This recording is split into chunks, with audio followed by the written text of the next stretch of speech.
Hello दोस्तों, बहुत बहुत स्वागत है आपका अपने यूट्यूब चैनल दी रिसेप्टर में। आज की वीडियो में डिस्कस करने वाले हैं मैनेजमेंट ऑफ सीओपीडी, मतलब क्रोनिक ऑब्स्ट्रक्टिव पल्मोनरी डिजीज। तो इसके बारे में डिस्कस करेंगे। और एक छोटी सी रिक्वेस्ट है कि अगर आपने अस्थमा वाला वीडियो नहीं देखा है, मतलब एंटी अस्थमेटिक ड्रग्स अगर आपने नहीं देखा हमारा वीडियो, तो वो पहले विजिट कर लीजिए, तभी आपको सीओपीडी के बारे में समझ में आएगा। क्योंकि जितनी भी आपकी ड्रग्स थी सीओपीडी में, वही आपकी अस्थमा में यूज हो रही है, या फिर यूँ बोलें जो आपकी एंटी अस्थमेटिक ड्रग हैं वही यूटिलाइज हो रही हैं आपकी सीओपीडी में। तो आपसे ये रिक्वेस्ट है, पहले आप एंटी अस्थमेटिक ड्रग के बारे में देख लीजिए, थोड़ा समझ लीजिए उसका मैकेनिज्म ऑफ एक्शन। उसके बाद यहाँ पे आपको बेटर अंडरस्टैंडिंग होगी। अगर आप डायरेक्टली सीओपीडी पे जा रहे हो, थोड़ा सा डिफिकल्ट होगा आपको समझना। तो देखते हैं भाई क्या है सीओपीडी। अगर बात करें हम क्रोनिक ऑब्स्ट्रक्टिव पल्मोनरी डिजीज, तो this is a group of disease. क्या है ये? Group of disease that include bronchitis and emphysema. अगर सीओपीडी की बात करना तो मोस्टली दो डिजीज में आते हैं, ब्रोंकाइटिस और आपका आता है एम्फीसेमा। क्लियर? अब देखो बात करें दूसरी लाइन में क्या है, it is characterized by air flow resistance. Air flow resistance, जो आपकी ट्यूब है वहां पे रेजिस्टेंस हो जाता है। It is not reversible. बहुत बड़ी एक सिचुएशन है, क्रिटिकल सिचुएशन है, रिवर्सिबल नहीं है, बहुत बड़ी प्रॉब्लम है ना सीओपीडी के साथ में। थोड़ा सा अब एक चीज और थोड़ा आपको बताना चाहेंगे कि भाई बहुत सारे स्टूडेंट्स के मन में आता है कि भाई अस्थमा क्या होता है, सीओपीडी क्या होता है, मतलब दोनों में अंतर क्या है। बहुत ध्यान से समझना है। अस्थमा क्या है? आपका एक group of allergen, the set of allergens की वजह से हो सकता है, लेकिन जो सीओपीडी का केस है मोस्टली आपका स्मोकर्स की वजह से आता है। ऐसा नहीं कि केवल स्मोकर की वजह से आता है, जो आपकी पॉसिबिलिटी है वो स्मोकर के साथ ज्यादा है। इसके अलावा बहुत सारी दिक्कतें आ सकती हैं। एलर्जन हो सकता है, कोई आपका कोई जेनेटिक फैक्टर्स हो सकता है, कोई आपका जीन हो सकता है, या फिर और बहुत सारी प्रॉब्लम्स हैं जिसकी वजह से आपको सीओपीडी ऐसी दिक्कतें आ सकती हैं। ठीक है, ये एक प्रोग्रेसिव है और क्रोनिक है। ठीक है, तो यही और इसके अलावा अगर हम बात करें इसके लक्षणों की, तो लक्षण नियरली सेम है, चाहे आपका अस्थमा हो चाहे सीओपीडी हो। ठीक है, अब हम डिस्कस करेंगे जो आपके सीओपीडी में दो मेजर डिजीज है, एम्फीसेमा और ब्रोंकाइटिस। तो हमने फिगर बनाया हुआ है और आई होप फिगर ठीक बना हुआ है, तो आपको उसके माध्यम से थोड़ा सा प्रयास करना पड़ेगा समझने का ना। हमने लंग्स का फिगर बनाया है, यहाँ पे ब्रोंक्यूल्स और ब्रोंकोट्यूब एंड एल्वियोली के बारे में डिस्कस करेंगे। पहले हम बात करेंगे एम्फीसेमा के बारे में। ठीक है, एम्फीसेमा की अगर बात करें तो हमने यहाँ पे स्ट्रक्चर ड्रॉ किया हुआ है। ठीक है, अब देखो हम सबसे पहले बात करें, ये हमारे पास है एयर ट्यूब। ठीक है, एयरवे हमारा, जिस एयरवे से जो ऑक्सीजन है या फिर और गैसेज है हमारी किसके पास जाती हैं? वो जाती हैं एल्वियोलाई के पास।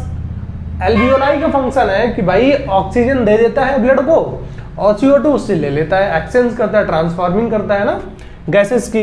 ये तो मेजर फंक्शन होता है। लेकिन इन केस ऑफ एम्फीसेमा के केस में क्या होता है कि एल्वियोलाई है ना, वो क्या हो जाता है? वो हो जाता है कोलैप्स्ड, मतलब बिल्कुल पैक्ड हो जाता है, लाइक लार्ज एयर पॉकेट्स। ठीक है, जिसके वजह से जो आपका गैसियल एक्सचेंज हो रहा है, मतलब जैसे यहां से आपने सांस लिया, यहां से सांस लिया आपने, गैसेस गया एल्वियोलाई के पास गया, उसके बाद ब्लड में पहुंच गया। भाई ऑक्सीजन पहुंचनी जरूरी है ब्लड में, नहीं पहुंचेगी तो हम लोग सर्वाइव नहीं कर सकते। अब वहां पे क्या हुआ भाई, जो एल्वियोलाई है वहां पे आपका तो पहुंच गया गैसेस, लेकिन वहां से आगे ब्लड में ट्रांसफर नहीं हो पा रहा है। जब ब्लड में ऑक्सीजन नहीं आएगा तो आपको पता है भाई बहुत दिक्कत बढ़ जाएगी, हम सर्वाइव नहीं कर सकते हैं। और ना ही जो आपके ब्लड के अंदर कार्बन डाइऑक्साइड है वो आ रहा है ना, तो एक्सचेंज नहीं हो रहा है। तो ये मेजर प्रॉब्लम होती है एम्फीसेमा के केस में, सीधा कोलैप्स ऑफ एल्वियोलाई। ठीक है, in your lungs major problem है आपकी एम्फीसेमा के केस में। अगर हम बात करें सेकेंडरी ब्रोंकाइटिस, तो ब्रोंकाइटिस में देखो अब क्या, बहुत ध्यान से समझना है क्योंकि बहुत ज्यादा बेसिक डिफरेंस नहीं है, इसलिए थोड़ा सा आपको बहुत पैनी नजर से देखना है इसको। अब देखो ब्रोंकाइटिस का केस था हमारा, ये आपका ट्यूब है जिससे हम एयर ले रहे हैं ना, एयरवे है हमारा। अब क्या होता है, इस एयरवे में म्यूकस जम जाता है। दिस वन, इस एयरवे में म्यूकस बिल्ड होने लगता है। और आपको पता भी है इसी नली से, इसी ट्यूब से हम सांस ले रहे हैं। ठीक है, अगर उस नली में म्यूकस जम जाएगा, उस ट्यूब में एयरवे में म्यूकस जम जाएगा, तो क्या होगा, हम प्रॉपर जितनी हमें ऑक्सीजन चाहिए, जितनी हमें गैसियल रिक्वायरमेंट है वो प्रॉपर नहीं हो पाएगी और कहीं ना कहीं दिक्कत आने लगेगी। तो मेजर प्रॉब्लम जो ब्रोंकाइटिस के केस में यही है, इसकी वजह से जो आपका ट्यूब है, एयरवे है, वो नैरो हो जाता है, कॉन्स्ट्रिक्ट हो जाता है ना, क्योंकि म्यूकस का प्रोडक्शन हो रहा है और जो मसल्स हैं वो बहुत ज्यादा टाइट होने लगती हैं। तो आई होप आपको दोनों में अंतर समझ में आओगा ना। एम्फिसेमा के केस में आपका जो आपका एल्वियोलाई है वो कोलाइड्स होने लगते हैं। अगर हम बात करें ब्रोंकाइटिस में तो इन्फ्लेमेशन ऑफ ब्रोंक्यूल्स, तो जो आपका एयर ट्यूब होता है उसमें म्यूकस प्रोडक्शन होने लगता है और वहाँ उसकी वजह से जो उसका स्मूथ मसल से बहुत ज्यादा हार्ड हो जाता है, टाइट हो जाता है, जिसकी वजह से वो एयर है प्रॉपर सप्लाई नहीं हो पाती है। अब हम बात करेंगे करंट मैनेजमेंट ऑफ सीओपीडी, जो आपके सिलेबस का टॉपिक है। मैंने थोड़ा सा बेसिक इसलिए बताया कि आपको बहुत जल्दी समझ में आ जाए ना। अब देखो, अगर मैनेजमेंट की बात करें सीओपीडी की, तो जो मैनेजमेंट है आपका, वो जितनी भी दवाएं आपकी एंटी एस्थमेटिक यूज हो रही थी वही दवाएं यहाँ पे यूटिलाइज होंगी। तो उनका मैकेनिज्म ऑफ एक्शन नहीं बताएंगे, थोड़ा सा एक एक दो लाइन थोड़ा सा प्रयास करेंगे आपको एक्सप्लेन करने का, क्योंकि ऑलरेडी हमने पूरा एक्सप्लेन कर रखा है एंटी एस्थमेटिक ड्रग के केस में, ठीक है। तो आपको वहां से पहले विजिट कर लेना है, उसके बाद थोड़ा सा आप ये देखना सीओपीडी, तो बहुत अच्छा समझ में आ जाएगा। बात करें भाई करंट मैनेजमेंट ऑफ सीओपीडी, सबसे पहला है हम पेशेंट को क्या देते हैं, इनहेल्ड ब्रोंकोडायलेटर, उसमें स्पेशली बीटा एगोनिस्ट और एंटीकोलिनर्जिक। बीटा एगोनिस्ट में हमारा क्या था, लाइक आपका सॉल्बुटामॉल था। अगर हम बात करें एंटीकोलिनर्जिक में तो एप्राट्रोपियम ब्रोमाइड था, ठीक है। उनका हम कॉम्बिनेशन देते हैं और इनहेलर फॉर्म में देते हैं, ठीक है। जितनी भी आपकी एस्थमेटिक या फिर ब्रोंकाइटिस एम्फिसेमा की मेडिसिन है वो इनहेलेशनल में बहुत ज्यादा इफेक्टिव है, ठीक। अब जो सेकंड हमारे पास ट्रीटमेंट का ऑप्शन है वो है इनहेल्ड ग्लूकोकॉर्टिकॉइड, लाइक आपका पेडनिसिलोन हो सकता है ना, तो वो भी हम इनहेलेशनल फॉर्म में देंगे। लेकिन एक चीज है, जो ग्लूकोकॉर्टिकॉइड है हम सिंगल नहीं देते, अभी हम एक्सप्लेन करेंगे, ठीक है। तीसरा हमारे पास ऑक्सीजन इनहेलेशन।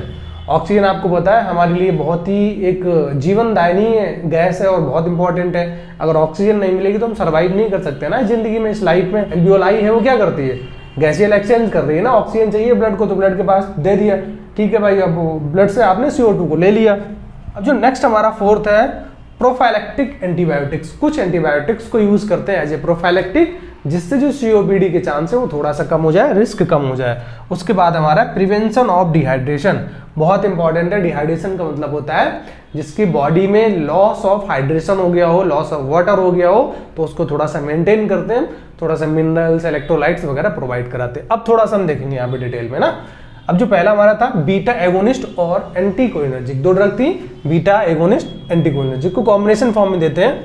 अभी करते क्या है, स्मूथ मसल्स को रिलैक्स कर देते हैं। जो एयरवेज में स्मूथ मसल्स हैं, मान लो ये वाला ना, तो इनको रिलैक्स करते हैं तो थोड़ी सी राहत मिलती है पेशेंट को। दूसरा है इंक्रीज दी म्यूकोसिलियरी क्लियरेंस, इसको भी इंप्रूव करते हैं।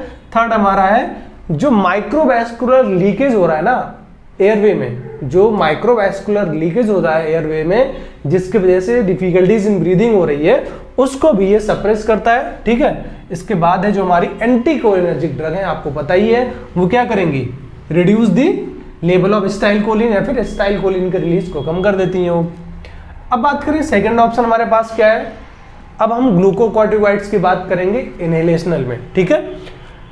Combine with सॉल्मेट्रोल। सॉल्मेट्रोल जैसा कि मैंने आपको पहले ही बताया था, जो स्पेशली ग्लूकोकॉर्टिकॉइड है फिर स्टेरॉइड है, उनको सिंगल बहुत कम प्रेफर करते हैं, बहुत ज्यादा इफेक्टिव नहीं है, तो उनको हम कॉम्बिनेशन फॉर्म में देते हैं। ग्लूकोकॉर्टिकॉइड है वो मोस्टली आपका सॉल्मेट्रोल के फॉर्म में देते हैं। अब बात करें not too much effective without combination, ये मैंने डिस्कस कर लिया आपके साथ कि ऑलवेज प्रेफर विद कॉम्बिनेशन। अब बात करें थर्ड नंबर ऑक्सीजन। ऑक्सीजन आपको पता है लाइफ सेविंग एक गैस है हमारे पास।